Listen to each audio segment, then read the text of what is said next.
Hey, good morning to everybody. How is everybody doing? A pleasant morning. A pleasant good morning to the Federation and welcome to Island Tea. Joining us this morning here at Island Tea. Jack Daniels in my case. And you know, I have some green tea here. I've So been early? drinking. I'm joking. I know. Later on. I know. Cut, I will not be surprised. Gosh.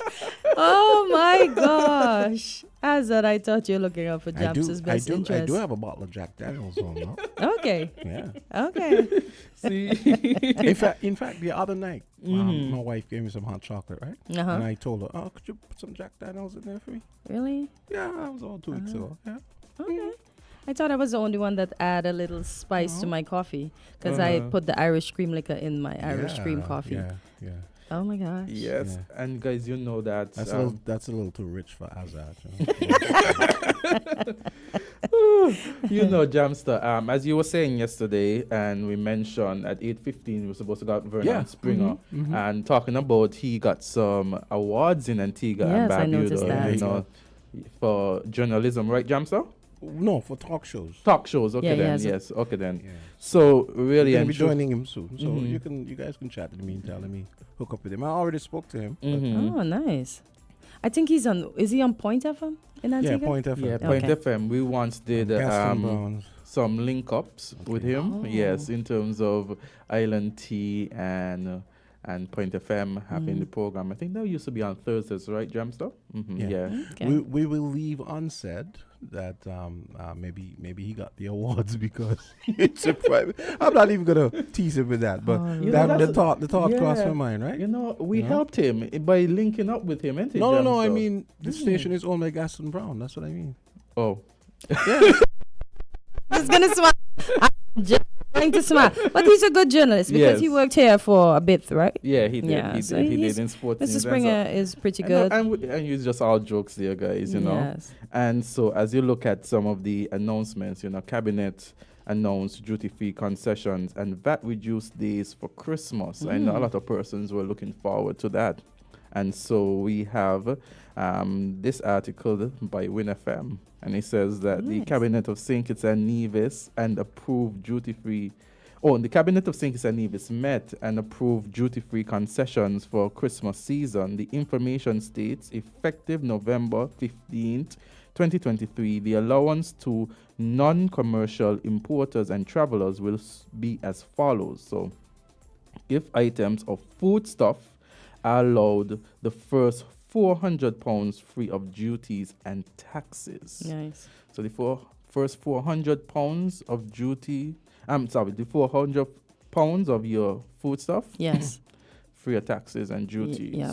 Yes. But if it exceeds, just know that you have to pay the required duties. So don't say, oh, they said this, they said that. Just go with correct information so you don't get or feel shame. Don't Yes. get put to shame or feel shame. And the thing about it is that they have foodstuff in this article in quotation as in what persons would consider foodstuff, as if in my mind it comes to me that anything that you would consider generally as foodstuff, because what some people consider as foodstuff, some other persons might not consider as foodstuff. Or it could Give be me an example of that. it could be as well that we call things, we just lump everything as food stuff. So whatever But I wanna food know, stuff because is. If we go away and we pack the bar, we have to be mindful of the cans because the weight adds up pretty fast. Yes. But I'm trying to figure out what we attribute to food stuff.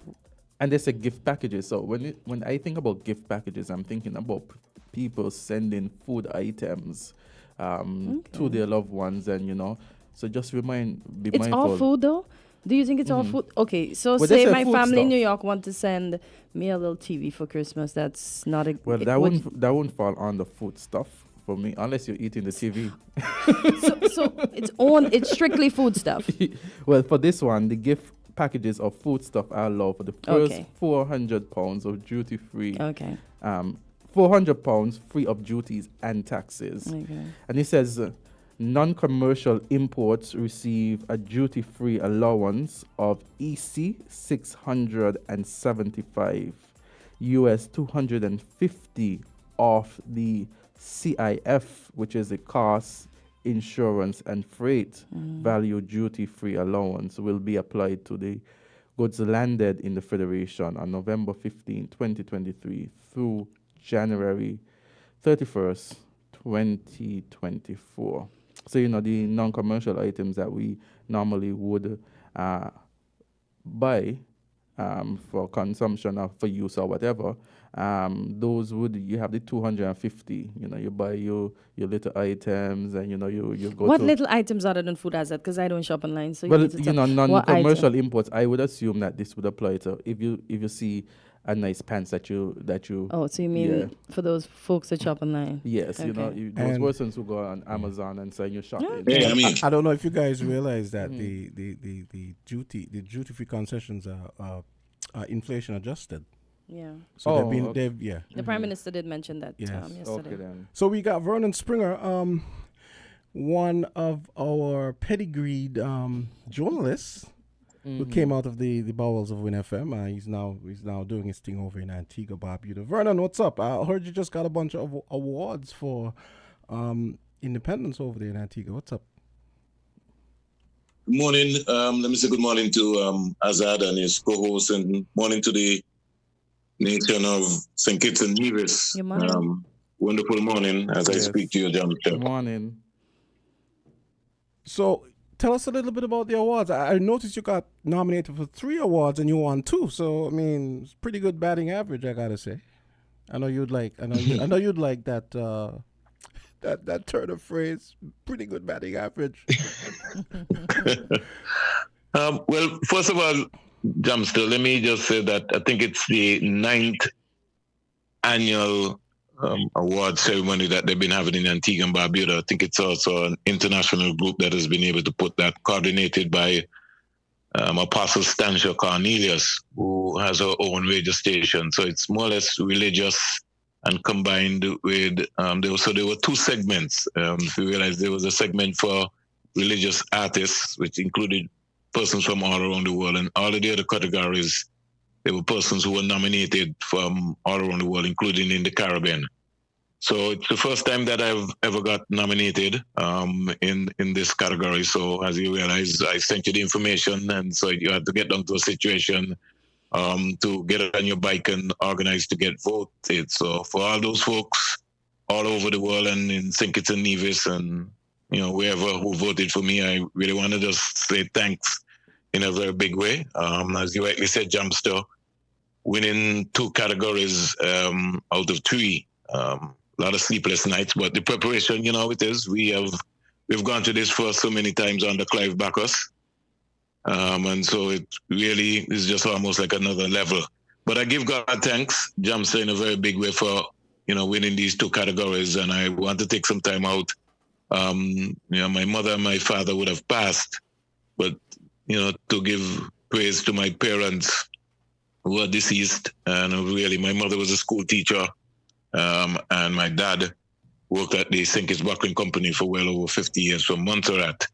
My mom was from St. Lucia, and my father was from Montserrat. So you realize the importance, of a blended.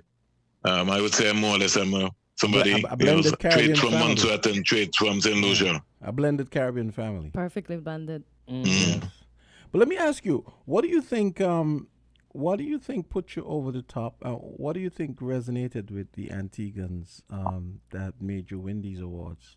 That maybe it doesn't exist in that market, in that radio market. Well, the first thing, Jamster, is that if you know me, and I think you've been around me long enough from the days of WINNFM, anybody who knows me knows that I tend to like to do things in a different way. And almost all of the shows in Antigua and Barbuda are driven politically. You name it. Pointville Communication. And so when I got the opportunity well over about a year ago to be able to put this program together, and I would say that it was spearheaded and really pushed by me, by John Silcock, who built WINNFM and also built Point FM. In fact, John would have built almost most of the radio stations around. So I was doing my sports over for the program, and an opportunity came up where somebody who was hosting the morning program on Point FM had left. And I could remember John, there was a board meeting just before, and John said, prepare yourself. And he was always telling them all the time, put Springer to, put me to host the program. And they were like, you sure? He says, put Springer to host the program. He will, manufacture it and, come up with something that's completely different. So I got the opportunity, and Jamster, after listening to almost all of the programs in Antigua and Barbuda, I decided that I really had to come up more or less creative. And I started doing some creative ways. Like, for instance, most of my spots on the morning are sponsored. So, for instance, you have a segment called Insurance Lookout. That is sponsored by Caribbean Alliance Insurance Company Limited. And they were also sponsoring Sports Overflow. So I went to them with another proposal. And then I targeted a lot of the small business people in Antigua and Barbuda, the vendors, people who had small shops, and so didn't charge them. Said, listen, Azard, I know you have a small little bakery. Can I call you for about 5 minutes? He was like, oh, I don't like radio. I don't like this. And then after a time, you started slowly, and then everybody calling you because everybody realized now that you had an opportunity. So it went from one extreme to the next. And then I also added a religious component into it, where once I start every morning, I start with God. And I think that kind of caught on to a lot of people. And then I had Eric Thomas, who would come up with his generation. So I did a lot of innovative thoughts, spoke to a slot on my program. And then when he came into the election campaign, during the election process, I did something completely different to all the other norms in terms of what was happening. I had something called tick the boxes. So what I did was spoke to the representatives from the Antigua and Barbuda Labour Party, but tried to find out what they would have done for the 4 years in their constituency. So tell me what you achieve. I would have done my own homework. Come tell me what you achieved. So I didn't talk to them as a politician. I spoke to them as a constituency representative representing the people. And then, people were able to say, okay, well, Azard didn't give me no water, or Azard, when I went to Azard, he gave me trouble or whatever. So that in itself was a complete different spin, as compared to everybody coming on and, going against one another. And like I said, the atmosphere is plagued where, everybody going against everybody. I wait and hear what Azard said, and then I come on my program and I try to see if I can, counteract and being hostile. So I just try to be, like I said, Jamster, be different. Also had a program to deal with mental health, because coming out of COVID, that was an established program. So you had different segments, and I just blended it in a way that the normal man on the road who didn't want to hear politics would wake up with the Almighty God, and then would be able to get into something educational. Linked with also Central Bank. They've got a program called ECCB Connects. So that was some, that was varied. So it a lot of work, Jamster, but hey, it is. I enjoy what I do. And it paid off. Congratulations, Vernon. Very well done. Yeah. Just for the people wondering, okay, it's 8:25. Give us the names of the programs where we could find them, and also tell us the names of the actual two awards you won. So for people wondering. Okay. As I speak, let me just move from my desk very quickly, Jamster, because I didn't have the thing in front of me. And once again, say good morning to the folks of St. Kitts and Nevis. So yes. They're nominated in 3 categories. The 2 that I won, Jamster, would have been Best Radio Show Talk. And then the other one would have been also the Best Radio Show Social and Educational Program. So as you rightly said, you heard how I kind of structured my program. So that in itself really would have, helped me based on the design of how, I would have come up with. So I would have fell into the categories based on the folks who would have been listening during for the entire year, and to be able to get me nominated. So I achieved that and move on to something else next year. So give us the name of the show and where we can find you on the dial It, or it, it, on is the internet. it is the Antigua and Barbuda Global Music and Media Awards. This is the 9th year for the event. So you can go online and check it out. Antigua and Barbuda Global Music and Media Awards. Yeah, but what So about your station now?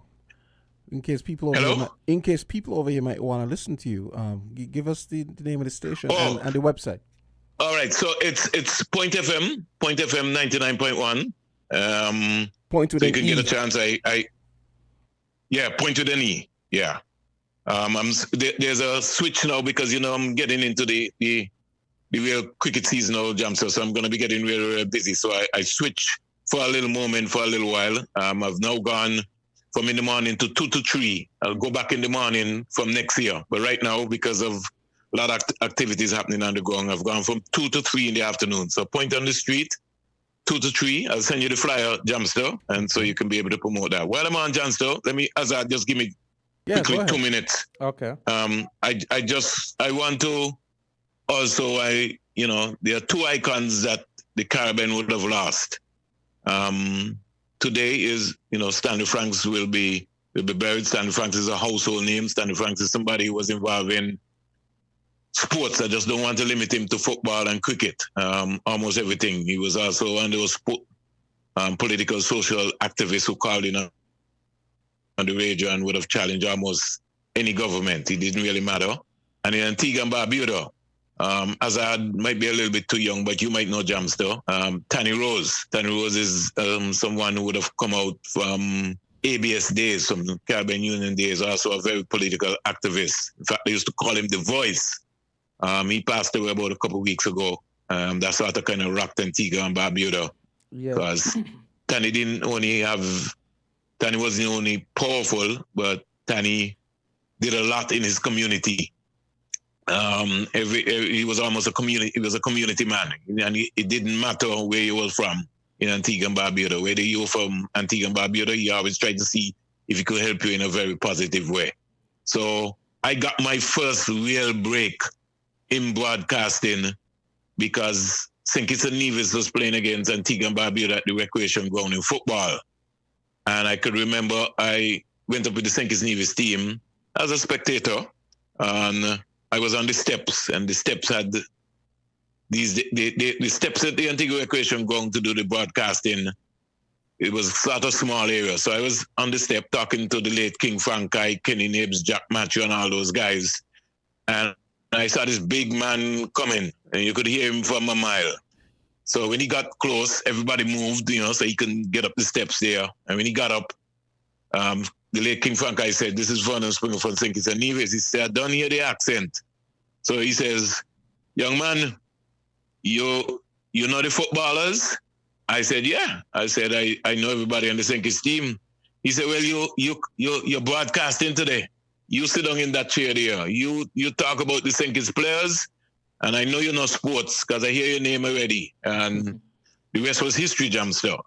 So I got a break straight away there. I went as a spectator and ended up sat in doing an entire complete football game. Everybody else was just centered around me there. So again, I want to just thank him for giving me the opportunity. And you know the record, you know the history, Clive Bacchus, for all of the entire crew, Jamster, Richard Berridge, Trent, Tony. Tony. Can't forget Tony. Me and Tony, we would have clashed a number of times. Tony was so brilliant, right? Every time I think about broadcasting and I think about Tony, the only thing lacking from Tony Jamster is that, Tony was just Tony. And when you're great, I think you just operate in a different zone. So I want to thank all the people who really supported me. And the list is long. And when I say long, real long, especially in St. Kitts and Nevis, who always had to believe in me. My Uncle Terrence Dolphin, Jabbo in Market Street. There are some other folks. There was one number one supporter, whether you like it or not, through the thick and thin of it there. So always call upon me. Vernon Warner. I want to thank my family also. Trisha Fox. My stepmother, who is still alive.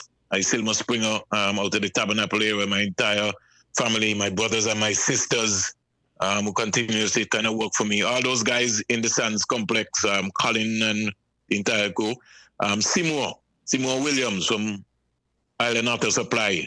Seymour has been somebody there. If I made a mistake, Seymour will call me up. You know what I mean? James Buchanan, Fitzroy Eddie, and Mr. Eddie. Mr. Eddie was somebody basically who would always kind of keep me in check all the time there. So I had a lot of folks behind the scenes who really called upon me. Steve Manners and Almond De Santota Nevis. These guys really begged me, and kept me going. Junie Liebert, can't forget Junie Liebert. Even before Win FM came on stream, Junie was somebody who always gave me that opportunity whenever it was to push, whether to talk about sports or talk about anything else. So the journey has just almost started.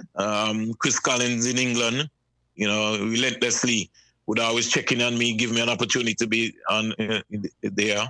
And so I was able to combine both my professional role in cricket, in sports, and broadcasting. And I'll tell you a story very quickly, Azard. Mm-hmm. I remember the first opportunity.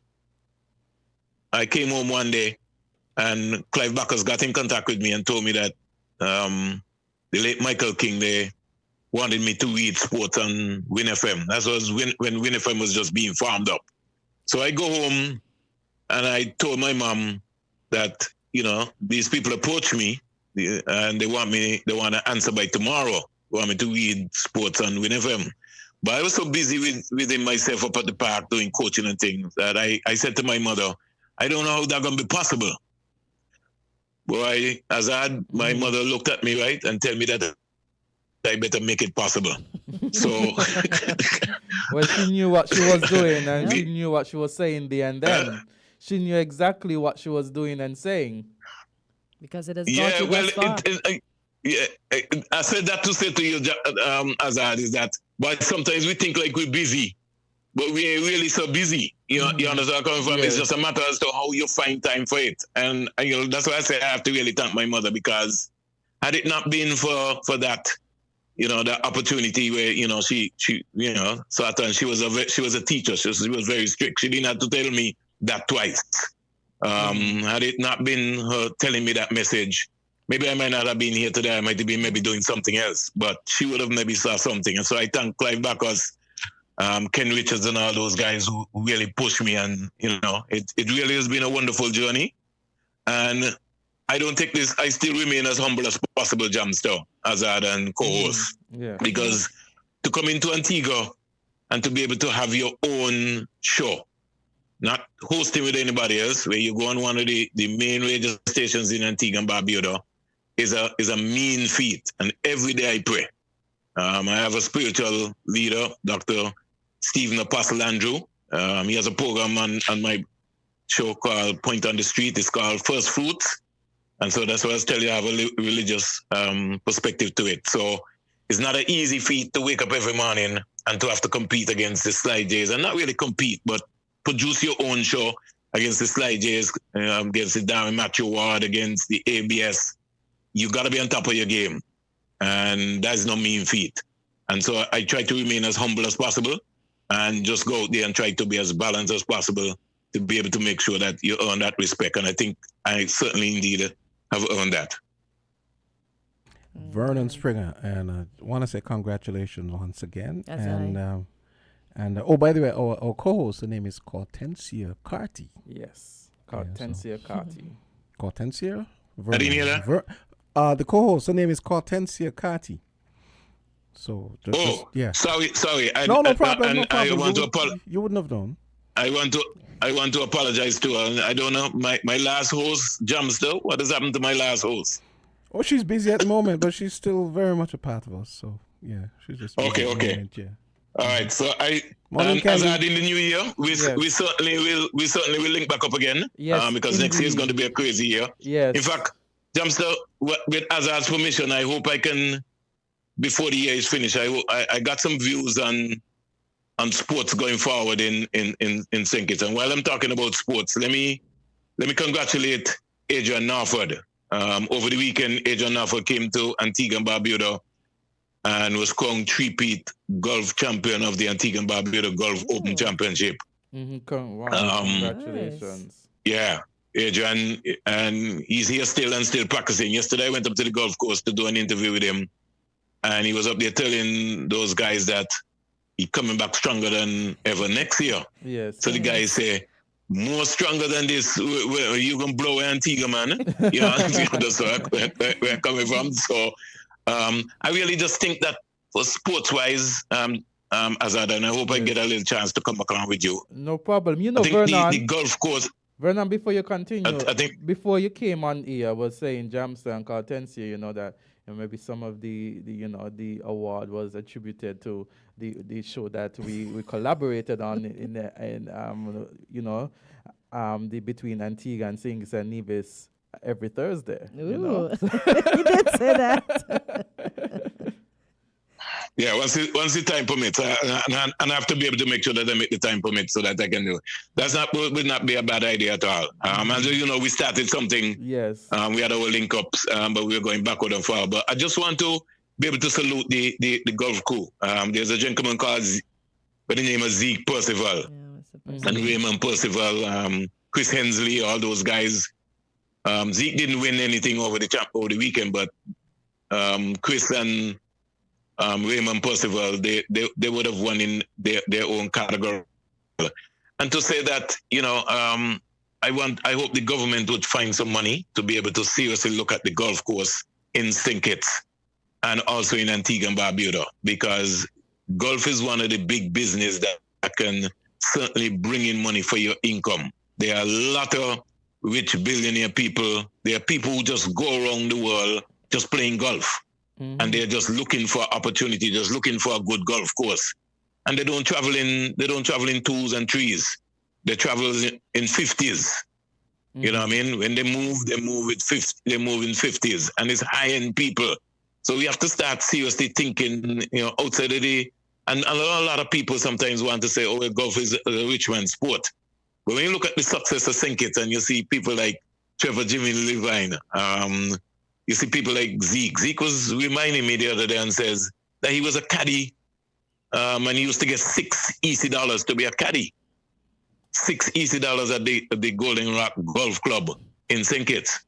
$6, and that $6 to be a caddy used to go a whole long way in terms of feeding his family. Now you can make a lot of money. So with 4 seasons having a golf course and the upgrade of the golf course in St. Kitts and Nevis, I think would be really tremendous. But overall, I need some time, Azard, because I got some reservations as to St. Kitts and Nevis not even bidding for the World Cup. That's another discussion and another day. We had a whole discussion about that. I mean, in fact, Vernon, we had the former Minister of Sports here, Jonel Powell, and then we had the current Minister of Sports, the Honorable Samuel Duggins. We had the conversation on it. So yes, it's something that we had here already started.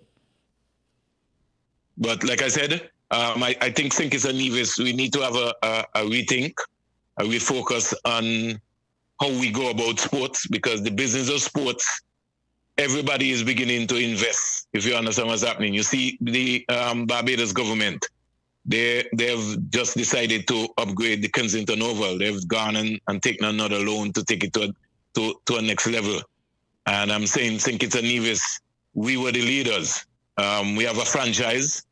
And when you look down the pecking order when it comes in terms of cricket, we're almost like number 10 now. You know, so I confirm, and we were leading. Mm-hmm. When the World Cup came to the Caribbean before, our stadium was completed. We were way ahead of everybody. You know what I mean? Mm-hmm. And international cricket coming to St. Kitts and Nevis means a significant boost to the economy, because the international teams, they call the shots. They decide where they want to go. And St. Kitts and Nevis has always been on the radar. When you have the Indians and you have the Australians and you have the English, when they're setting up a Caribbean tour, teams are coming to the Caribbean. St. Kitts is high on the agenda. Doesn't matter. The international team, they call the shots. The Australians and the Indians, they say, listen, we're going to the Caribbean. St. Kitts is one of our venues. They decide where they want to go. So I think we would have missed that boat there during the World Cup. And I hope that common sense can prevail next time around. I hope it's not too late. You know, when I say not too Well, late, Vernon, but going forward, we certainly have a lot of work. Vernon, the minister, when he was here, he mentioned us having the opportunity to host the practice matches. What are your view on that? What's your view on that? You got to be in the dance. You got to be in the dance, Azard. We think it's past the stage of practice games. Think this is an international venue. Warner Park is an international venue. Practice games, you don't know who you might get, Azard. You can get two of the lesser teams. Do you think that it will cause that same impact of bringing out folks to Warner Park? When you're on the fixture for a World Cup, especially based on what's happening in World Cup right now, T20, you realize what's happening as we speak, Azard. The United States of America have 3 venues for next year's World Cup in the Caribbean. 3 venues. Correct. So just imagine that you would have seen St. Kitts and Nevis during that. So that would have gone all around the world, and people from St. Kitts and Nevis who live in New York or wherever would be deciding, hey, I'm going home. I'm going home for some of those World Cup games. In fact, Vernon, I've already seen it being advertised and the various countries and, St. Kitts and Nevis not being there. I already start seeing the advertisement. And for somebody who isn't necessarily a big cricket fan who is already seeing the advertisement, it shows that, it's really touching across the globe. In addition to that, the minister spoke about St. Kitts and Nevis and the infrastructure to host the cricket not being up to standard in the time. I don't know if you have any views on that. Yeah, but the only sport, Azard, let me place this on record, and anybody can come and try to see if they can disquote me, but it's the records are there. The only sport that brings money to the government coffers of any government for St. Kitts and Nevis is cricket. The income that comes from when you host matches from Cricket West Indies, when you host matches from, you name it, whether it's a youth tournament, international ICC tournaments, you name it, CPL is the only sport that brings in monies to the coppers. How you think that all those small vendors, the Marriott, the hotels, the bus drivers, is the only sport, right? Outside of that, the next sport that can be able to maybe compete with cricket would be golf, because we're talking about volumes of people that will visit St. Kitts and Nevis. I want to applaud the Football Association, because I see under Atiba Harris, they've been getting some major tournaments to come to St. Kitts and Nevis, so that's exciting in terms of what's going on. In addition to that, too, Vernon, because I have you here now, I'm milking the opportunity because you're such a wealth of information in sports and your opinion really matters. He indicated that he's not only the minister of cricket when he was here, but he has to think about other sports because he's the minister of sports, not just the minister of cricket. Listen, your technocrats that you have around, they have to be crafty to be able to make sure that you look good. Let me just use, and I will just leave it at that, Jamster. And Azard, your technocrats, sports is $1 billion industry. St. Kitts and Nevis has to position itself to figure out how they're going to be able to make some money. There's a pot of gold of money out there when it comes in terms of sports. And you have to be able to come up with a plan. So we have to be able to look at the Kim Collins facility, the Kim Collins athletic facility. How are we using Kim? How we plan to use Kim Collins? We have to start asking ourselves some serious questions. How do we plan to use Kim Collins? Because what I'm saying, Kim Collins is a global icon name. He's also a coach. So just like what happened before, Azard, where we had Athletics Canada who came to St. Kitts and Nevis and used to train in the winter season, we have to become a destination where we can be able to make money through that program. I spoke to you this morning about the golf program. Mm-hmm. I also feel that the time has come where there needs to be, we have to stop talking and seriously think about the Len Harris Cricket Academy. If we really serious about cricket, we got to start figuring out how do we revive back our primary school cricket. Nevis is playing primary school cricket. So why is primary school cricket not played in St. Kitts? Yeah. What has happened to the Giant Malt High School cricket competition that used to take place between St. Kitts and Nevis? Why can't we have a league, a cricket league taking place between St. Kitts and Nevis? I'm finished right here on this one note here. Azard, and you tell me what you think, because I'll come back another time. Yes. We had 40 years of independence celebration, right? And we didn't have one sporting event between St. Kitts and Nevis. When you look for over the 40 years, you would see the success of our sportsmen and women, right?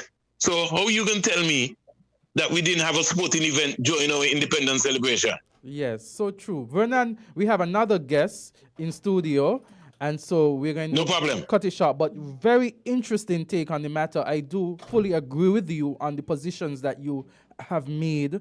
I think we really have to do more in sports, but that's my personal opinion, and I don't want it to be twisted by anyone, but that's my personal opinion. But I do agree with you in relation to the sports. Okay, Springer, we gotta go. It's we have a man, no problem. Thanks very much, you guys. Yeah, okay. And once again, congratulations. Congratulations indeed. Yeah. Yes, congratulations. Okay, so we have our next guest coming up in a bit, and it's 8:47. Stay tuned. Quick break. WINN is 98.9. 98.9 is Win FM. Save the date, November 18th from 2 to 8 p.m. at Greenland's Pasture. The Tourism Fest is back. Join us on Tourism Boulevard and be entertained by all cultural acts and live performances by Vibes International, Dijon, V13 Family, Akayo Suite, and more. Enjoy a domino competition and live demonstration, all hosted by EK The Real Right. Explore our island romance, Flavor Mignon, Rum Spot, Sweet Blocks, Tours Galore, Sense and Sensibilities, Agri-Tourism Zone, and Kids Zone. This year's theme, Regenerative Tourism, investing in a world of recovery, venturing beyond sustainability. Don't miss it, November 18th, Greenland's Pasture, 2 to 8 p.m. Be a part of the adventure. The Tourism Fest, where culture, entertainment, and sustainability unite. See you there. Riddle this, riddle that. Horseman's Furniture and Appliances and Ashley Furniture Home Store is again giving away hundreds of thousands of dollars in cash back for free groceries with every hire purchase. Will be given back this coupon season. Happening now. Hundreds of thousands of dollars in cash back coupon to all our hire purchase customers this coupon season. Starting now until December 2023. You get absolutely free groceries with every hire purchase at our Horseman's Furniture and Appliances stores on St. Kitts Nevis and our Ashley Home Store on St. Kitts. So riddle this. Where can you get quality furniture and appliances at great prices with a flexible FlexPlay plan and with absolutely free groceries with every hire purchase? Riddle that. Cashback at Horseman's Furniture and Appliances on St. Kitts Nevis and our Ashley Home Store on St. Kitts. Riddle this, riddle that. Horseman's Furniture and Appliances and Ashley Furniture Home Store is giving you over $250,000 in cashback and a chance to win free groceries for a year. Riddle that cashback. Terms and conditions apply. See store for details.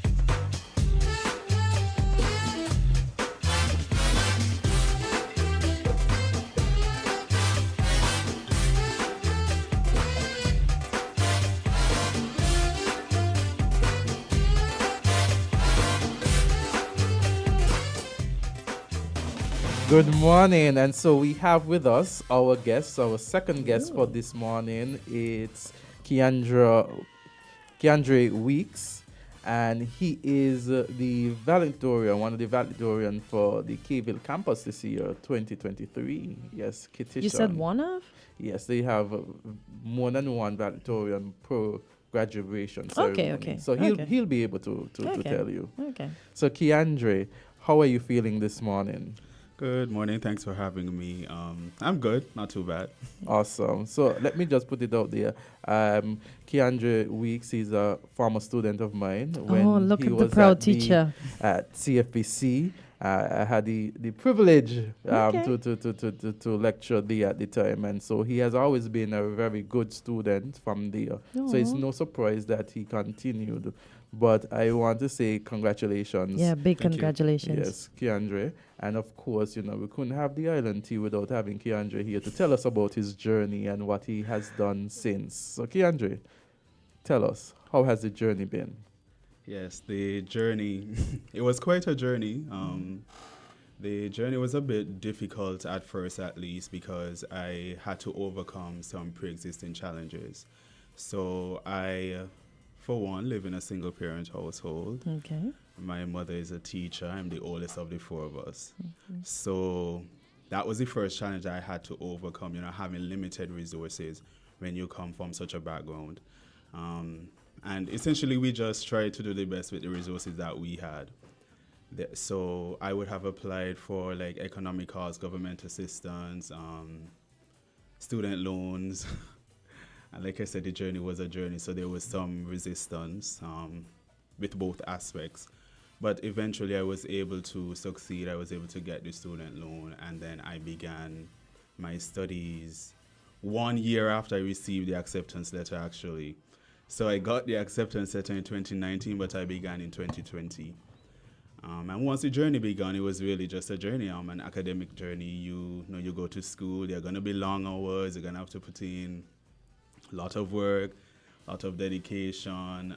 For somebody like myself, who I said really just came from the single-parent household, that meant for me baking a lot of cupcakes during online classes. So for some people, COVID was a blessing in disguise, and I think I was one of those individuals who would have benefited from the COVID. So I was able to use COVID during the online classes to bake, to basically fund myself through UE with the loan as well.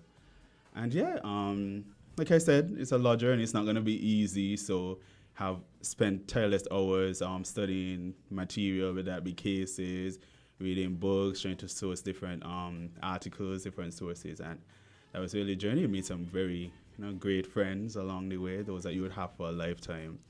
And you also just learn about different cultures and all the likes. So that was my journey. So to be more specific, you attended the University of the West Indies during the period that we had or were experiencing COVID. Right. Tell us how that was for you specifically in terms of the learning, in terms of going to the campus, all of that. Yeah. Okay. So my first 2 years were actually online. So I did 2020, and 2021 fully online. Okay. What that meant for me, like I said, single parent household, oldest of four. You have little siblings that are going to come home after their school is done. And you're going to have a little noise in the house. Well, not a little, lot of noise in the house. So you have to basically adjust your surroundings to fit that. And you have to get away from the mentality of, I'm just going to study in bed. You have to actually create a space to get work done, because I could guarantee that the bed is more comfortable than the work you're going to do. Just going to ask about that, because anything with bed and books is sleep. Yeah. Yes, so if you stay in the bed, you'd find yourself sleeping. So you have to make an environment that is, comfortable to work. And then I actually only went to UE in my final year. That was when the classes were face-to-face. So my first face-to-face experience with the full experience of what people call UE was really my third year. Okay. So that was like August last year. Okay. Yeah. And I just stayed there until the end. Time flies. So how was the difference between the face-to-face and the online learning in terms of the lectures being received? Do you find that it was easier to grasp face-to-face, or you find that the online platform was sufficient? Well, for somebody like me, I kind of adjust because I just want the best in everything I do, and I hold myself to a particular standard. So regardless of whether it was online or face-to-face, for me, I just did what I had to do. Admittedly, online was a bit easier, but not easy in terms of the schoolwork. It was easy in terms of you're at home all day, so I could bake some cupcakes and make some money. In person, I can't do that. I'm like, okay, well, where's this money going to come from? But that was like the only challenge that I had in terms of like academics. It was quite straightforward to me. I always held myself, to a particular standard. So I had study schedules that I knew, okay, you could somewhat deviate from this, but you can't deviate too much. And that was whether online or in person. So for me, the experience was not much of a difference. In terms of receiving the lecturers, what you had happen is that most of the persons who taught you in year 1 and year 2, you saw them as well in year 3. So it was more so, so this is a face to the voice. Because for some instances, they were never like faces, right? Wow. So it was just like, okay, well, it's good to put a face to the voice. And that was just about it. Let me ask you, which course of the many courses was your favorite? I had a few favorites, actually. I gravitated towards constitutional law, gravitated towards real property, gravitated towards family law, legislative drafting. Yeah. What made you study law? That's a good question. To be honest, my journey with law actually started with the age-old question, what are you going to be when you grow up? And for me, my grandmother asked me that question before any teacher could. So I just thought that I wanted to be a judge, and I just never changed course. So there are times when she would remind me that at 4 years old, she would ask what I wanted to be, and I was like, I wanted to be a judge. So once I said that, it was kind of like a pledge to myself. I guess because I guess it deals with commitment to, you say something in the open, so how do you look going back on that word? So it's like I started with just saying, I wanted to be a judge, but as I actually continued to like selecting courses that were in keeping, I noticed that, I really, really like this and I have a passion for this thing. So is Granny still around? Yes, she is. Oh, good. So Granny must be proud. She is. Oh, hi, Granny. Yeah. Nice. Yeah. You mentioned struggles when you started. I mean, prior to getting your loans and stuff. There may be someone from a single parent household as well that's listening. Can you go into it in a bit of detail to let them know, like, this was a struggle, but you persevered, because you certainly did, and you're here now. Yeah, so my original struggle was actually being granted economic cost. Okay. At first I applied, and unfortunately the application was denied. Okay. So that happened, and it kind of put me at a standstill. So, for example, in the valedictorian speech, I mentioned every attempt to begin felt like a pause because there was always some sort of hindrance, and that was one of the hindrances. And then eventually I did get the economic cost, and that meant now having to look towards student loan, and boy, oh boy, was it a struggle. Yeah, I really struggled with the student loan, single parent household, like I said. So one of the first challenges that I had in that regard was guarantors. The only guarantor I knew was my mom. And a student loan requires 2 guarantors. Okay. So I struggled with that. Ended up having to change banking institutions to try to get the loan. And then when I did get that loan, it was just like, okay, yeah, there's still a lot more to do in terms of, the processes of the bank. So those are my 2 major initial challenges. In terms of somebody who is struggling in the same regard, I would really say, well, if you're passionate about something, like find a way to make it happen. You have these hindrances, and there were points in times where, quite frankly, I told like my friends, okay, I'm just not going to do this anymore because it's really too much.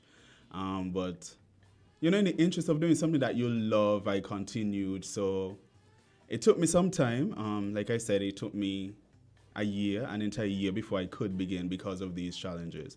But eventually I started. So what I want to say to the individual is that basically just go after what sets your soul on fire, So even though I got demotivated, you would probably sadly get demotivated too. But if it's something that you're passionate about, you'd quickly gather yourself and you get back at the process. Yeah, so that's really the ultimate advice. Just go after it. How influential was this particular teacher on your journey? Okay, so Putting me on the hot spot now. Of course. I want to know. That's a good question. Well, when I met Azard, like he said, I was in CFBC. That was actually my second year of CFBC. So I would have had the first year already. So to be honest, it wasn't bad. Yeah, it wasn't bad. It was a good experience. You already had some of the foundation, and you just had to now adapt to, of course, a little different teaching style. Okay. But it wasn't bad. He was rough? No, he wasn't rough. Okay. Listen, he you wasn't are wrong. both lawyers. You can't do anything here. He wasn't rough. He wasn't rough. Okay, He was okay. good. I'm just putting him. I'm just teasing him a little bit. Okay. I must say, when Keandre was in my class, in fact, it was the first time that I had actually started. I met him and a few other students, 'cause I think they had a mock trial. Yeah, mock trial. Okay. And so I assisted in the preparation of that. And then as time had it, or fate had it, I was given the opportunity. Well, the opportunity had presented itself to go at CFBC, and I took the opportunity. And, you know, him and the other students were in there, and it was actually first time. But I must say that from an early start, you could see that Keandre had the passion and the drive. Oh, In good fact, stuff. I tend to think that I am a difficult marker, but Keandre was still able to get, you know, the number Ooh, of A's in I during like the that. semester and the classes. So it shows Yes. that he's a hard worker And he dedicated and himself. very dedicated. So again, Nice.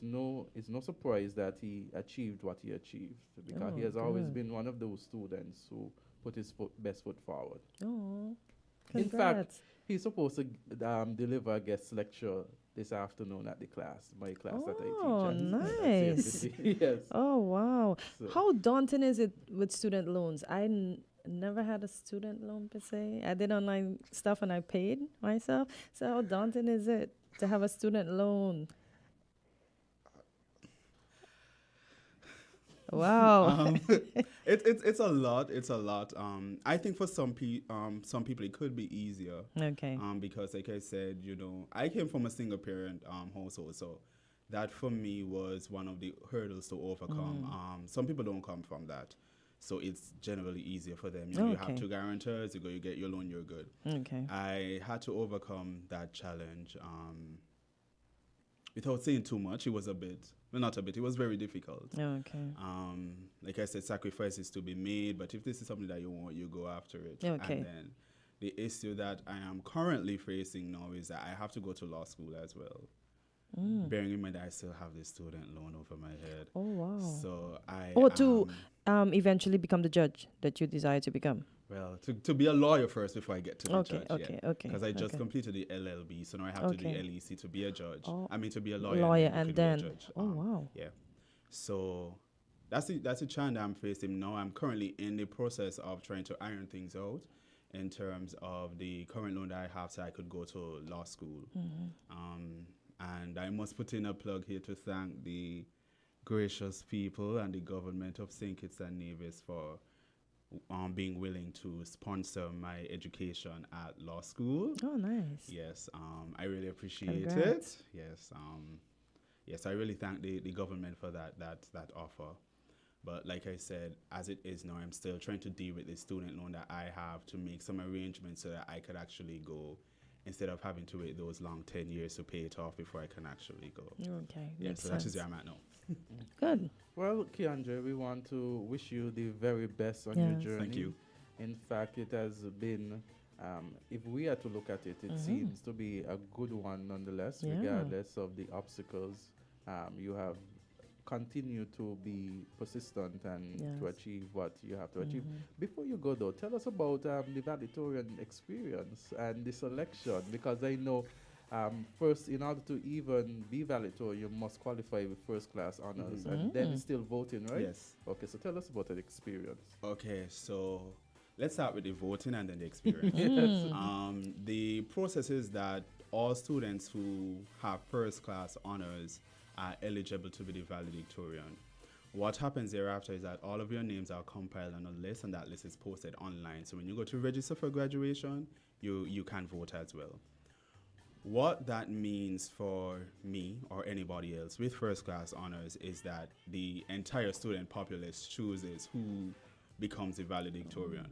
So like as I said, there were 2 valedictorians. I was the valedictorian of the morning session, which basically covered 6 faculties. So faculty of law, sports, medicine, science and technology, humanities and education.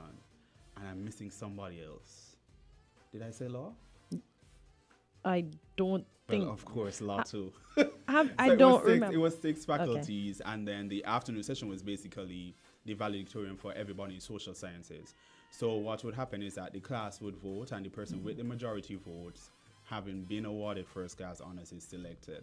Okay. So that was the process. And then once I got that email to say that I was selected, well, it meant a lot of things for me. And really a plethora of emotions, because you're thinking, okay, I had all these struggles. Yes. It was so difficult to even get here. I had to pause for an entire year. Is this God really saying, well, hey, this is what you're meant to do? And then you had the reality that, as far as I am aware, we have never had a valedictorian from the K-Field campus. Ooh. So, until I'm corrected. You put Barbados on the map. Yeah, well, I think it's on the map in Barbados. You mean to say St. That's Kitts? yes. I'm mixing. No, I think he made the error. You meant to say we never had a St. Kitts and Nevis. St. Kitts and Nevis never, in my recollection, Okay. has had a valedictorian from K-Field. Oh, okay, good. Right, So you. so at the K-Field campus. So congratulations to you Yes. for putting us on the map in Barbados. Right. Yeah, let me say correctly. Yeah, small but we Talawa. Bajans think they're the brightest. Oh Lord. I am not going to But go there, because I have made a lot of Asian friends, so I really appreciate them. if you look at the number of valedictorians from Keyville, oftentimes they are the OECS persons. Yes, oftentimes. Nice. Yeah, so it just really meant a lot for me. Back home to you have this single mother who is just struggling to make ends meet so that this child could go to school, to be the valedictorian. So yeah, and then you make Mommy your must be country proud. Yeah. Granny must be proud. The country's proud, Yeah. and your teacher is proud, as I am proud of you as well. So Awesome. I would only wish you the best as you Thank continue Thank you. your endeavors in studying. Yes, Thank all you. the best, Keandre. Thank you. Yes. Next segment, we have Farm Report. 7 minutes after 9 o'clock. We have Troy Flanders coming up next. The consortium visited Nevis. We're going to hear all about that. They met with Eric Evelyn, the Minister of Agriculture, and so on and so on and so on.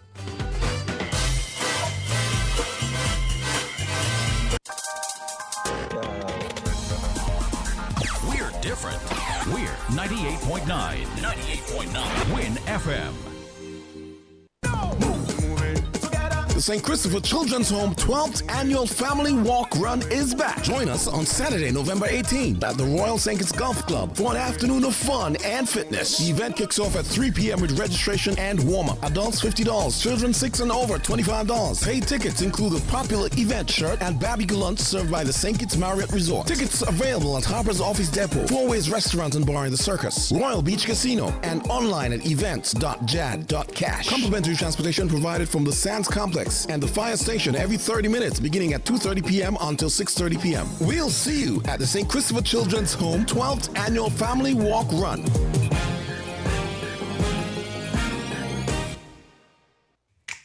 Maybe it's the way the brilliant gold liquid reflects our sunshine, or how the bright blue of its label mirrors the clear Caribbean skies overhead. Maybe it's the fresh, crisp taste of this beastly cold beer on a scorching hot day. Maybe it's even the way it brings us all together. But one thing is for sure, Carib is very much a part of who we are wherever we're from in the Caribbean. Carib, it's the way we play. Drink responsibly.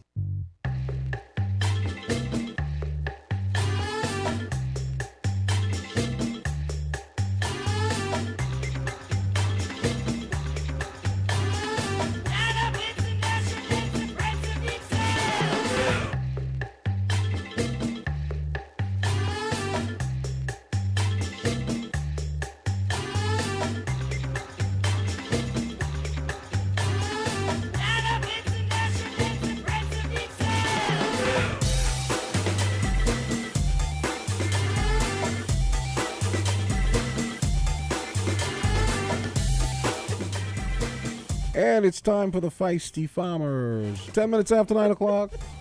Time for Farm Report. Is he feisty? Feisty for a reason. A good reason. Troy, what's up? Good morning. We're feeding the nation. Amen.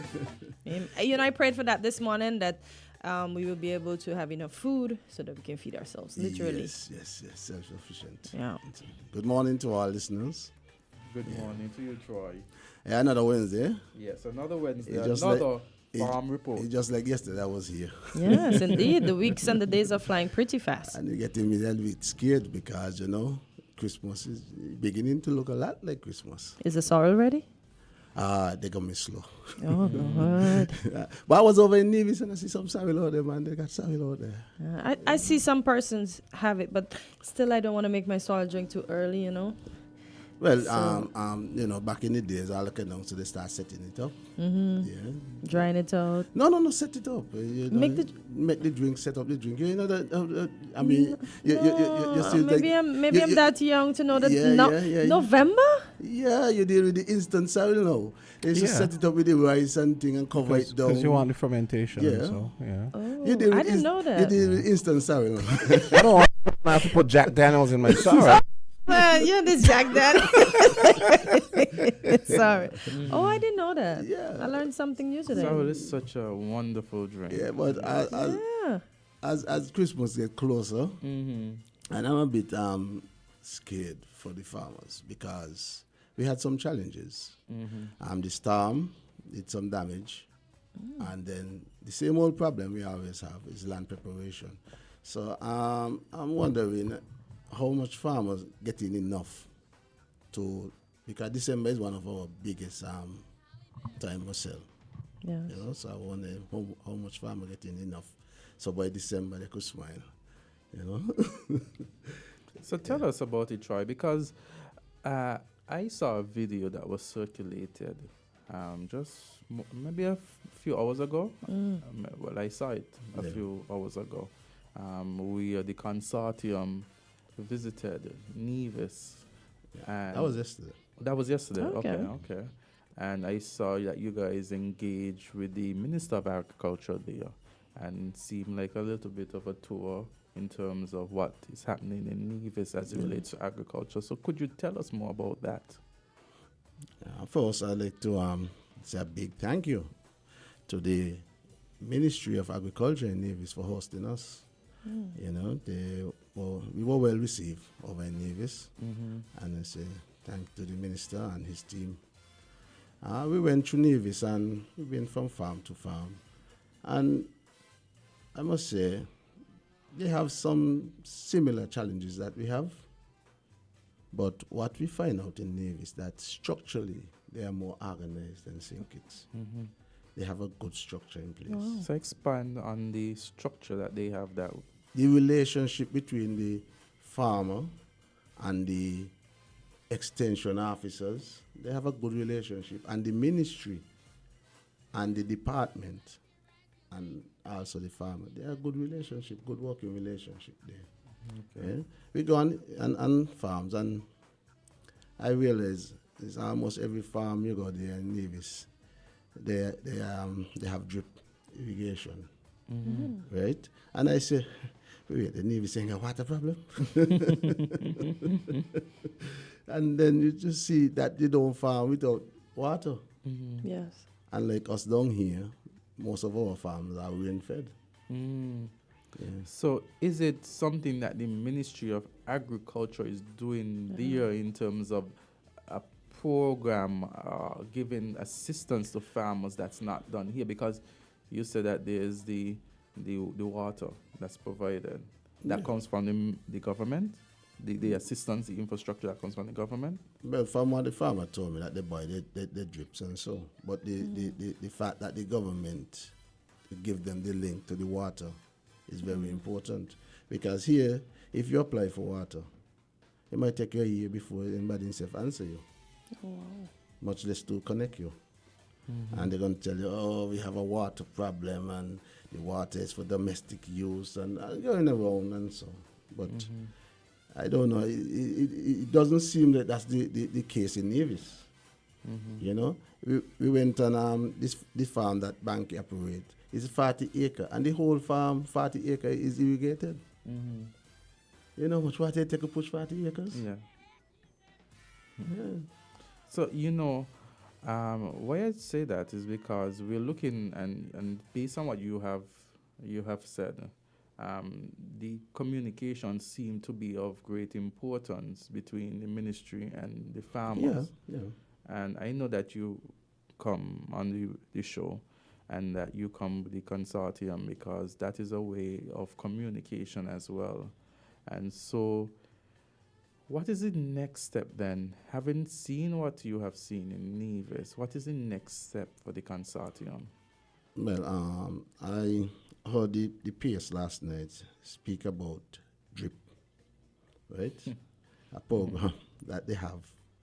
So when that play out, because they already unveiled the project, I don't know if you know about it, but when that play out, then I could have a discussion on that, right? Because one the thing to have a buy into drip, you have to have the Ministry of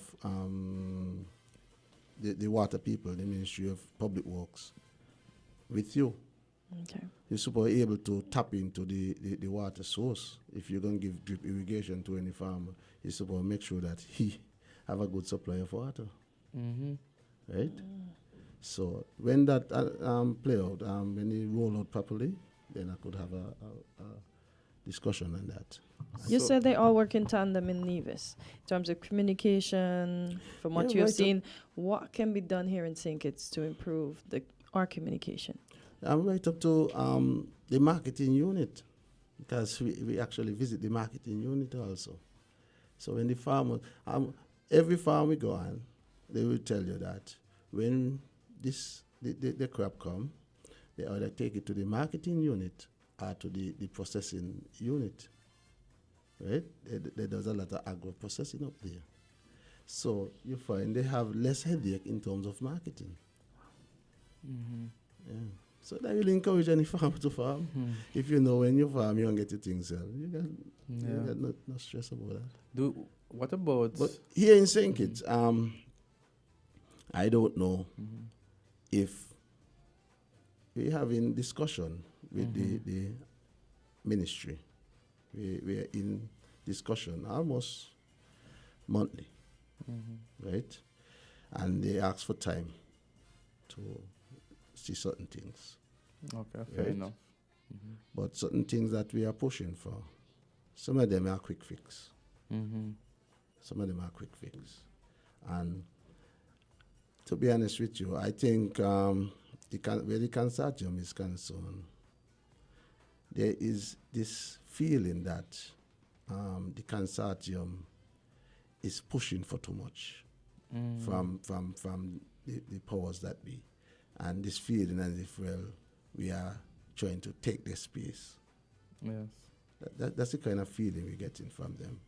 No warm feeling. And as I was here, I speak about a division. For years, they asked farmers to come together.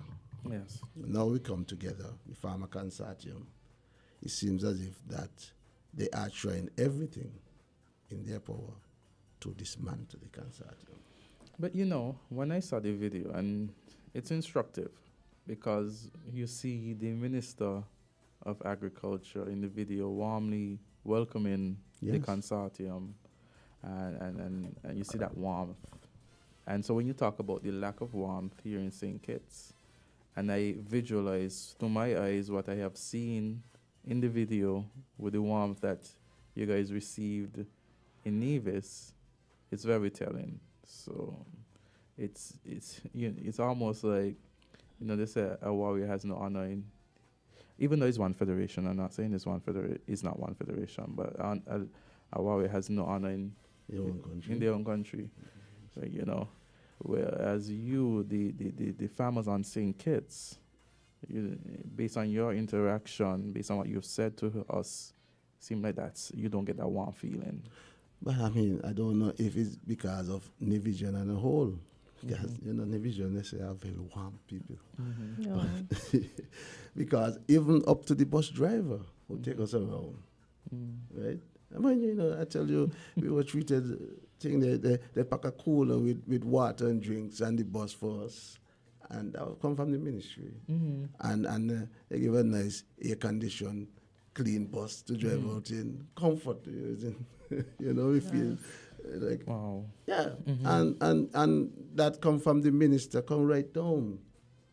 You go to the packing house and people so excited to see you. You go to the abattoir, they're excited to see you and they explain and it was so nice. Wow.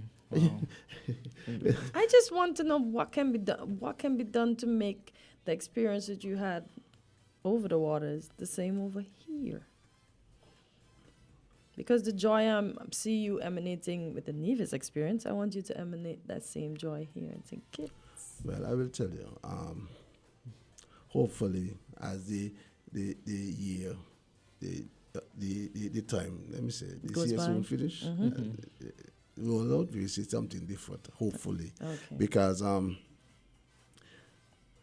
consortium were invited to a meeting with the good food people, right, with the ministry, and they were discussing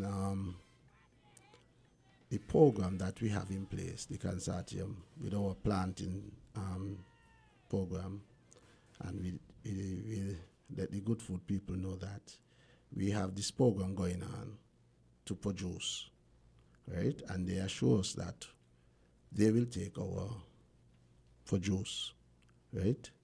So I'm hoping that when our produce come, they could take them, and the ministry will do their part to ensure that they stick to their word, right? So I believe I'm a bit upbeat right now in the direction that the consortium is going, and be it may, whether some people want it or not, there will be changes. If we have to force the change on them, there will be changes. It's not the same old business as usual. We demand more because that's the way it's supposed to be. We demand more. And I think it's something new to some people to see that this group come in here and trying to bring about certain changes. And maybe it just catch them off guard. So I will give them just a little break for now.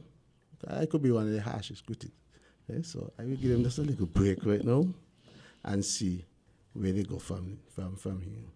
For some more perspective, could you catalog some of the things that you see them doing in Nevis that you think need to be done over here? I mean, there must have been things that you saw or things you observed in the organization of the agricultural plant over there that you think we can learn from. Well, we've been to the stud farm, Azard. Yes. And they have a good program going over there with the breeding of the animals and so. And I understand they're planning to do the same thing over here, but what happened, Nevis is already way ahead of what we are doing over here. They already have the thing built out to house the goats and the sheep, the pig, and so we here still talking about it, right? But in Nevis, they actually already there. Doing it. Yeah. So, and Nevis is a part of the 25 by 25 agenda. Well, the Federation of St. Kitts Nevis. Yeah. I specifically highlight that. Yes, the Federation of St. Kitts and Nevis is a part of the 25 by 25 agenda. Based on what you've seen in Nevis, and we know we're a federation, but we have a minister over there who operates and a minister over here who operates. Do you find, based on what you've seen, Nevis being ahead of us in getting to that? Even though we are a federation. What I saw, especially with the greenhouses, they're already established. So they're already involved in it. So Nevis, you could say, are ahead of St. Kitts. They're already involved. They already have it going on. Right? Yeah. What do you think accounts for the contrast? Does it have anything to do with the fact that, Nevisians the average division tends to be a landowner more so than the average Kittian. Think that has anything to do with it? No. No? Okay. No. I think this is just the mindset of the people in the ministry. The mindset that they want to see farmers succeed. That's how I view it. I could be wrong, but that's how I view it. They want to see the farmers them succeed. This sounds like some kind of liaising needs to go on to forcing kids to be on the same level with Nevis. As Azard said, we are a federation, and I want to give kudos to the smaller of the federation for being thus far, but we, as I would want to say the bigger one, we have to do a bit better. We have more land mass, we have more farmers. Yeah, we have to do better. Yeah. We really have to, because as you say, it's a federation, and it seems like our sister island is far ahead. Yeah, way ahead. Whereas we are just... We have a call. Caller, go right ahead. Farm report. Greetings. Thanks for taking the call. Okay. The guest in studio. Give thanks for the information, my brother. And we listen to you keenly. And we note what you just said about the difference in St. Kitts Nevis. It is dictated by those in that position who wants to see farmers be successful. That's the statement. So, I guess those in the same position here in St. Kitts need to get into that mindset. And it is not, we are not too late. We are not too late. Old people they say, one are dead, not sure, something like that. So we good to go. I'm talking about old people. The program before we go after this, we want to wish farmers all the best and all who is part of the farming industry. Yeah. It's open up time. We wish all of us the best and let's make it happen, in the Federation of St. Kitts and Nevis. The program a while ago, that phrase that used the teacher, and she's right, Teacher Sheila Morris, always say that we ought to abstain from using that. It's a Jamaican thing. We little, but we tolerate. That is there. They put that together. Yeah, that's Jamaican. And we must find, pardon? I say yes, that's Jamaican. That's Jamaican, yeah. Must find something to put together for our little 6036, federation. Yes. And leave Jamaica. That word tolerate. Yeah, it's a Jamaican word. Them people there, them going at them faculties, them cultural way and talk how them talk and make sound how them make sound. And we need to do that too. Yeah? So big up Miss Sheila Morris, and you're so right by saying that she loves Jamaica a lot. She go there to work and carry students, And she's right, and let me try to adapt our own thing going forward. It's nothing to admire their way of, but we need to go into our mental faculties and be creative also in our space. Carla, when you said that, right, I actually thought to myself, because we use it very often, and I think from the song... even you're doing that. I mean, we need to stop that. King Carmis, I think his song has it in, and so Unstoppable Force. Yes. So I think that that pushed it as well. But I often used to think about it as well and say that this is actually a Jamaican slang. Yeah. And so we, Okay. We're going to work on something. Yes. Thank you for your input. The opportunity to say, Mrs. Morris, open up, makes me calling it. But it's true, this truth, Yeah. So once again, all the best to the farmers and Nevis. Yes. Up, more. Bank Janico. New cereal go right through? Yeah. Take it. Thank you, Elder, for the support. It's a page out of that. Blessed love. Yeah, thank you. Yeah, as I was saying, a week back, we speak about concessions and different things, right? And you know, we have another call. You want to take this? Just hold the thought. Caller, go right ahead. Hello. Hey. Good morning. Let me first say, I had to turn my radio up to all the volume because I find your sound going down, down, down. Everybody there, I can't hear them good. Only the lady you could hear kind of good. I don't know why. But it seems to be a problem with the FM. And when you all come out the studio and you put on music, it sounds so loud. You got to turn down the radio. Anyway, I want to say this. The consortium, I find you all to come with, most of you come with complaints.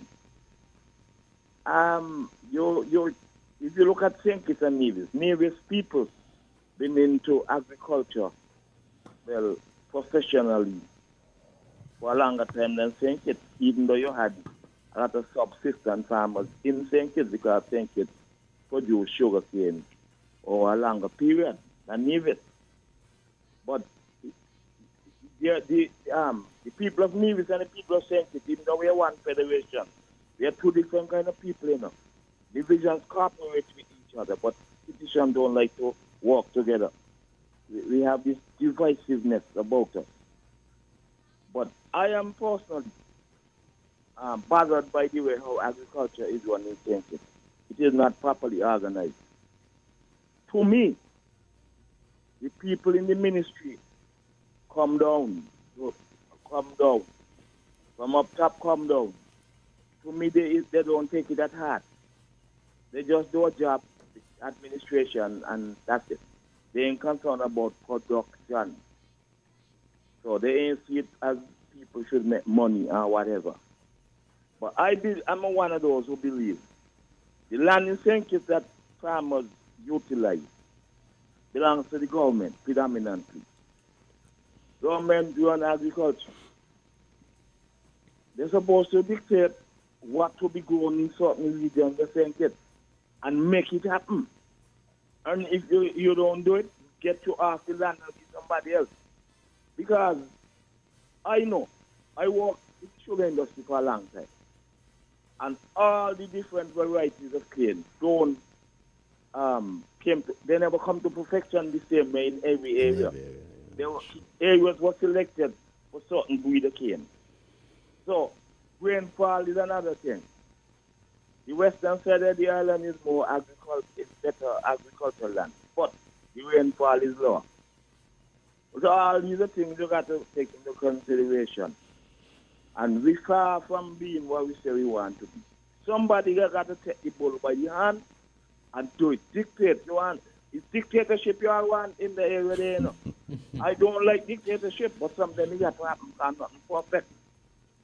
So when Bradshaw was alive, Bradshaw dictated what wanted to be done. And he had the people, he subordinated them to get the job done when they used to intercrop.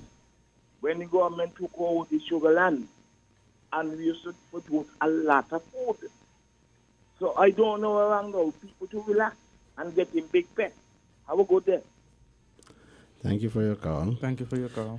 And as I say, you're talking about leadership. That's where the consortium come in. Where the powers that be job short, we help and prop them up. Mm-hmm. We are seeking a partnership together. We could do it. The consortium don't want to come here every week and complaining. Mm-hmm. But until we pass that stage, we have to put out there what our shortcomings are. Yeah. The consortium, we're glad to come and say this week that there's a lot of sweet peppers out there, so please go and patronize the farmers, and a lot of melon, and so we want to come and report that until we get there. Yeah, we have another call. Go ahead. Caller, go ahead. Farm report. Good morning. London. Ashai. Morning. Had a great time on Nevis yesterday. And I want to believe Azard might have seen me shaking the Minister of Agriculture hand on Nevis. Yes. Video that you saw. When we are speaking of what's going on St. Kitts, right? Very disastrous. Because, for example, over a year, I was not able to plant not even one tree. And I have water on my land, irrigation, everything. The minister, the permanent secretary, agriculture, visited my land between September and October of last year. I said what my problem was. And it's like hells and devils to get him to cooperate with me. Even to have a meeting with myself, him, and the ombudsman. Very difficult. When we were leaving me, when we was back yesterday, we had a little discussion with the head of consortium. Mr. Flanders wanted to answer because the comment was made that Rams would be refusing to take onions from the local farmers, agriculture. The permanent secretary made a comment saying Rams would be taking our onions.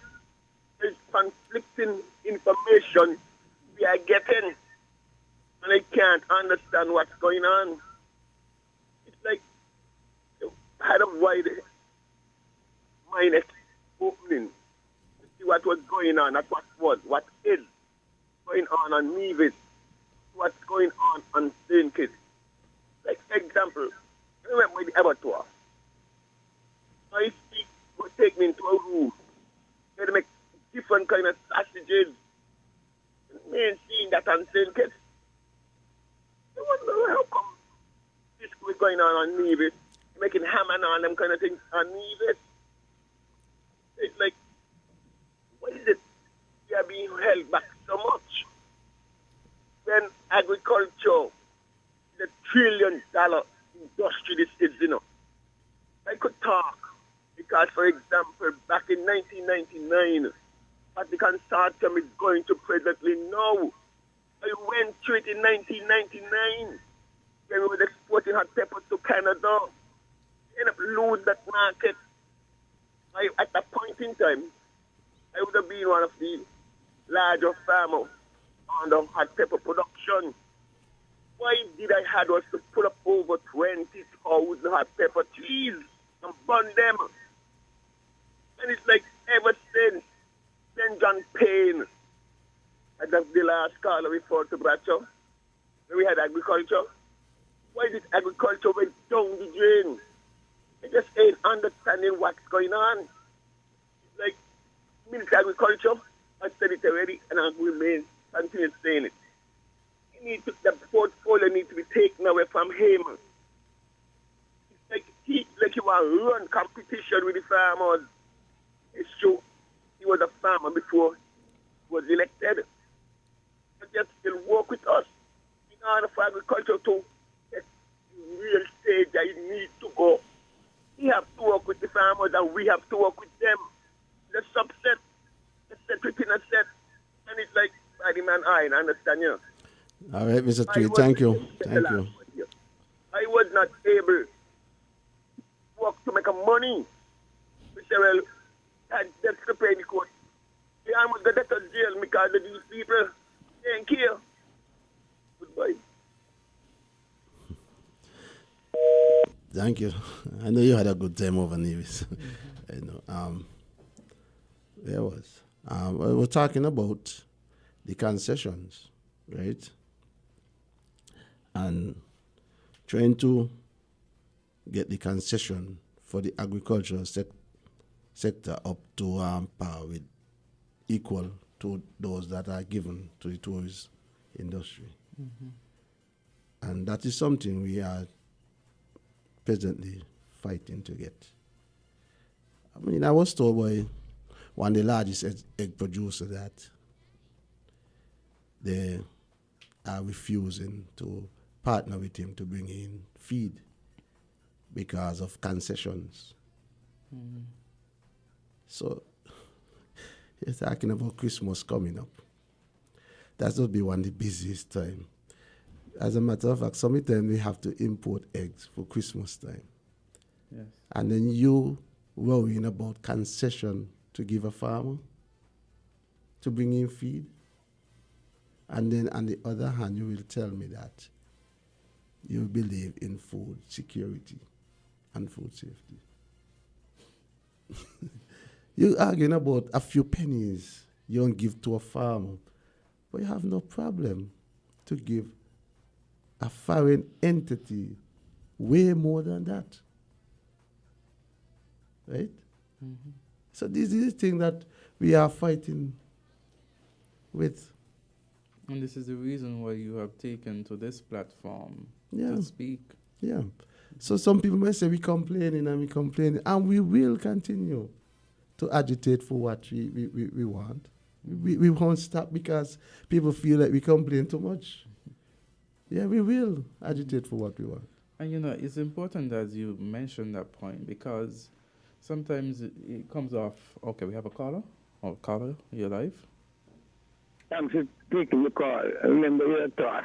Yes. Did you refute that, your guest? I'm talking to. Did you refute that sound that the caller made, that all the consortium do is complain? Did you refute that? That all we do is complain? No, yeah, you didn't hear the caller? No. What I'm saying, if he say we're complaining, we will continue to complain. That's what I'm saying. Mm-hmm. I'm not saying that we're not complaining. And we also sit in meeting and we push forward ideas and to better the sector. We not just complain and we ain't push no solution. No, we cannot speak together. Listen to me. I want to go off the line. I am saying that the consortium, in our eyes, the consortium is doing more than complaining. The consortium is a togetherness of farmers, and work is going on. Yes. Isn't it? Yes, sir. Yes. Of course. So the consortium are not just complaining. And the complaining is legit, right. Because the complaining is to get things as it ought to be. Is it so? Yes, we're on the same page. Right, great. Give thanks. That's all we wanted to fit in there. Thank you. Yes. So as we were saying, and as the caller expressed, yeah, it's on. Yeah.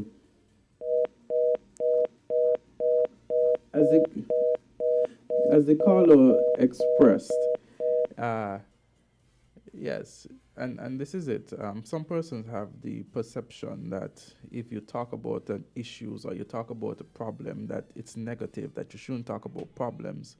But how do you get resolution if you don't identify the problem, you don't identify the issue and talk about it? Then the problem would remain if it goes silent. And so this is why you have to agitate, and this is why you have to talk, because that is how you solve problems. Right? In any area of life, any relationship, you have to keep speaking until you get the results to what you want. That's exactly so, yeah, I agree with the complaining. Keep complaining until you get what you want, as the last caller said. Doing because our interest is in the farming community, you know. Mm-hmm. Mm-hmm. The ministry have their work to do, and we, the farmers, have our work to do. Yep. And if we work together, if you facilitate us in a way to make our work much easier, kudos, we say thank you, and we will perform. And when we perform, you will get the credit. Yeah.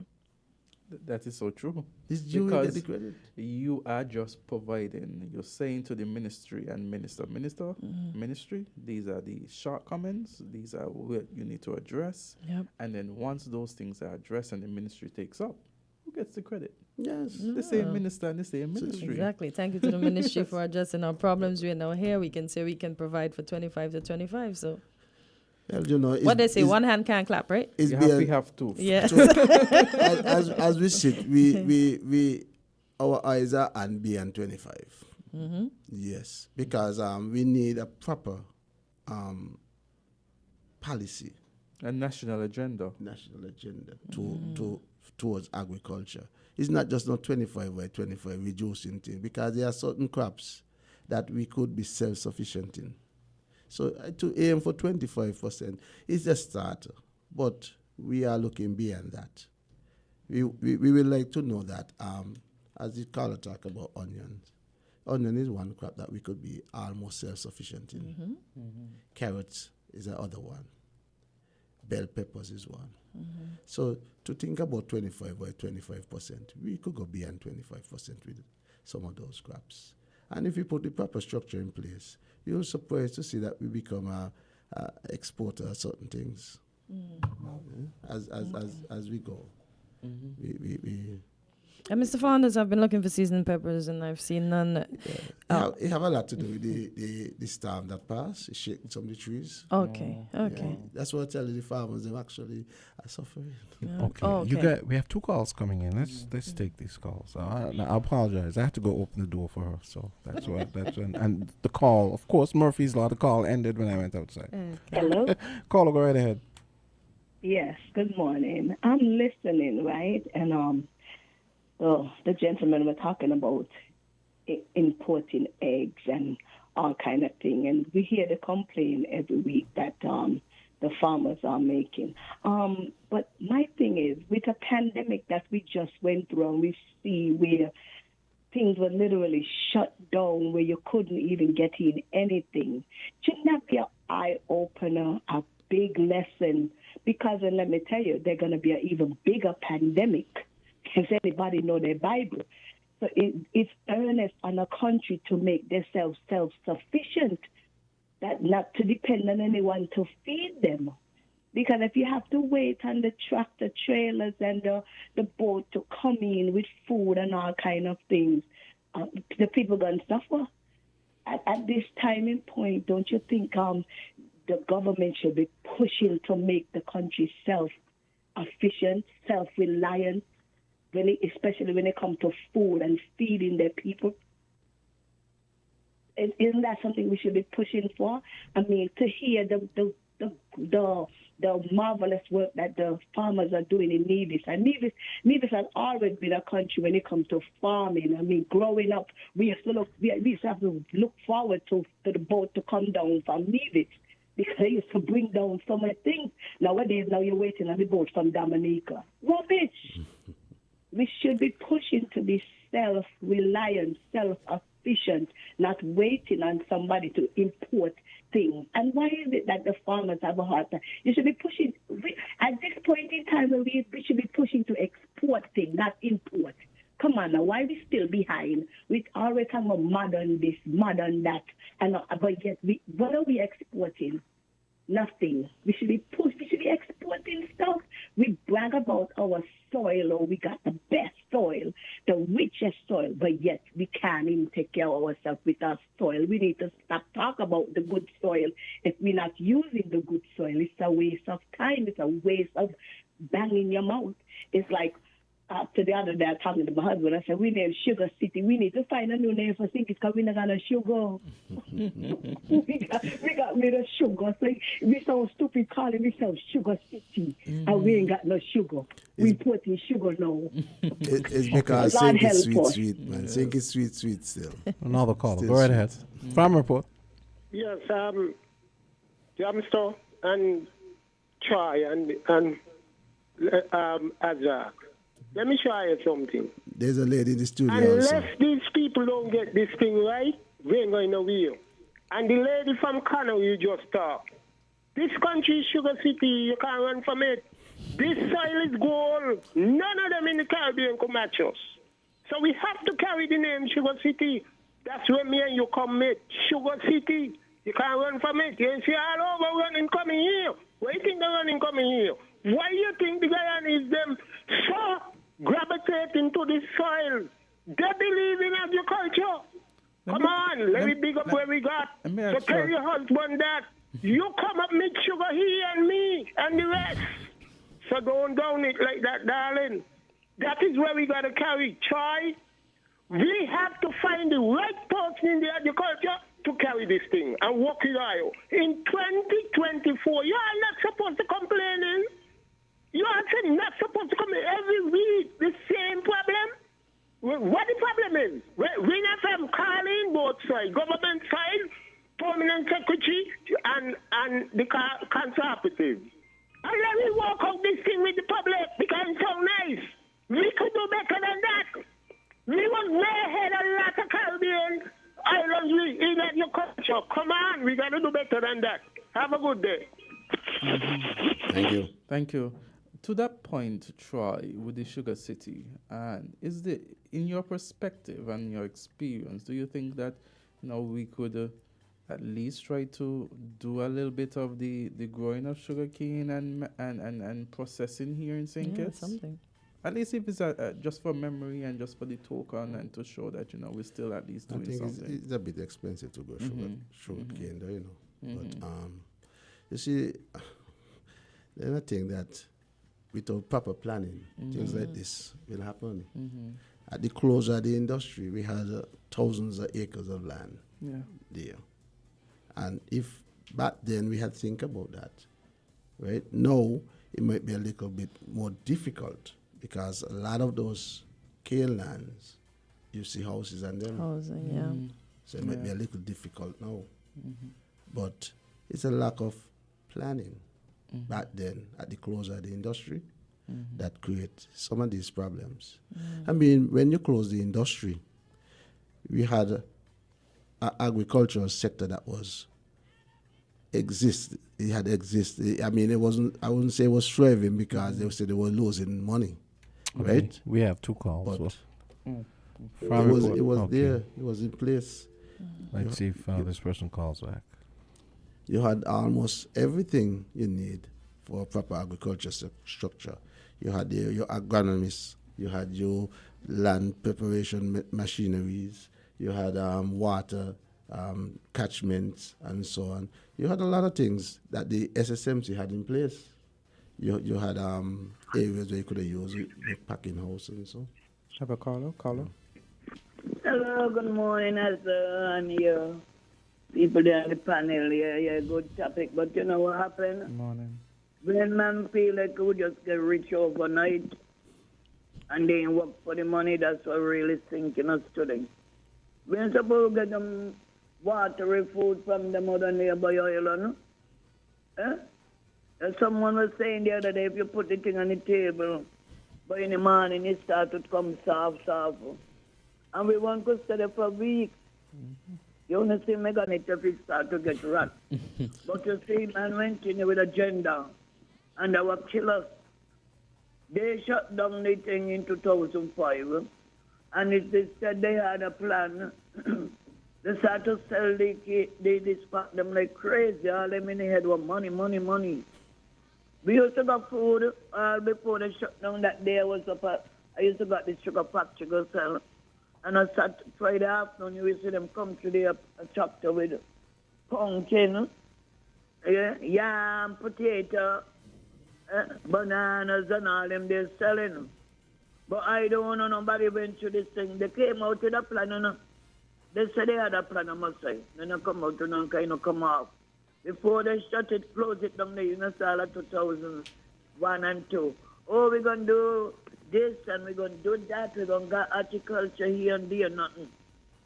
Yeah? Take out all the sugar and nothing. I'm hear them talk about ganja. Ganja is sugar, no? All you could do, you get you make you mad and sleep, and next minute you want to sleep. Right? They not save nothing. As them were just saying they not save nothing.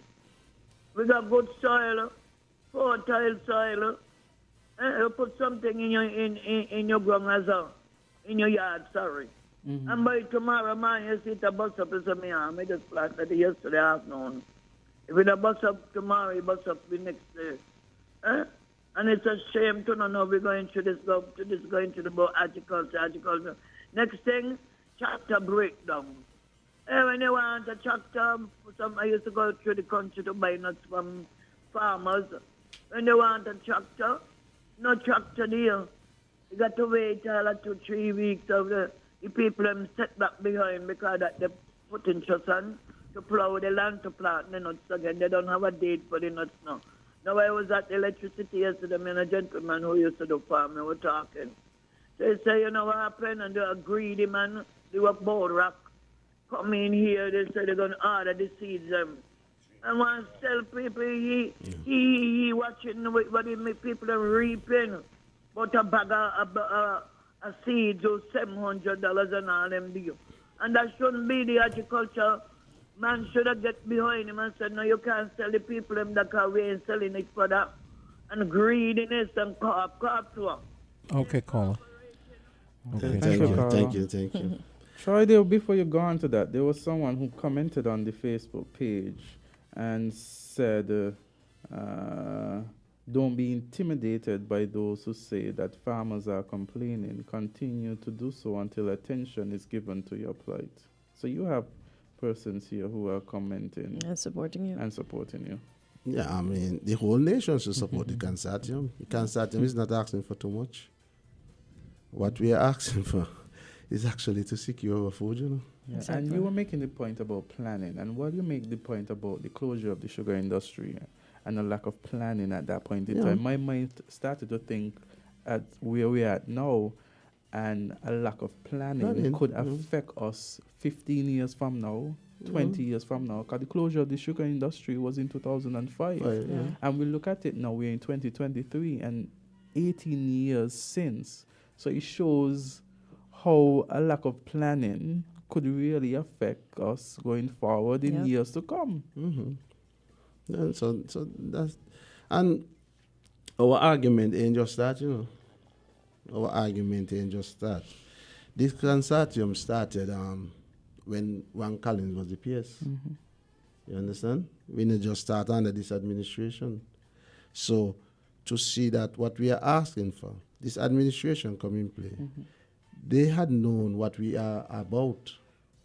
So knowing what we are about, it should be easier for us to do business, put it that way, because you know what we're all about.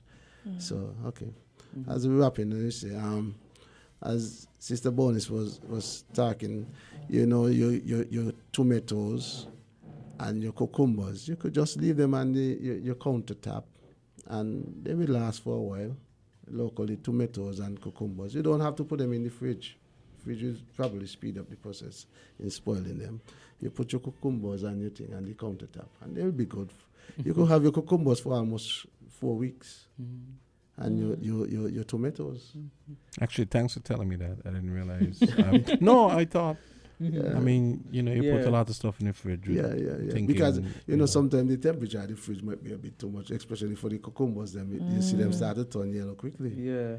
You just leave them on the countertop, and they will be That's a good point. But then what happens, because most of these, what happens, because I'm thinking about when you put them in the fridge, they go... Yeah, and especially if they're in like a wrapper. Yeah. And that gas, the off gassing that they do is what helps. If they're wrapped up, especially. Because remember, when you're buying them, you put them normally in a bag. If you pick them up like that, but then if they come in the styrofoam with the wrap. Oh yes. Yeah. I always put a hole in the styrofoam. Yes. Get just the air through. Not the whole styrofoam, the plastic. Yeah. Just a little tip from the farm report. Okay, guys. We are out of time. It's 1 minute until 10 o'clock. I was just getting comfortable, you know. Yeah. You spent the whole time with us. I didn't realize that. We have Sugar Fix coming up next. I have my guest. You can see I have my guest here already. Yeah. Awesome. Yeah. So, guys, same time, same place. Tomorrow, God's willing. Okay. You guys have a great day. You too. Okay. Aww, folks, stay tuned. We have Sugar Fix coming up next. We have a team member from Lux Carnival. She is my guest for today's Sugar Fix.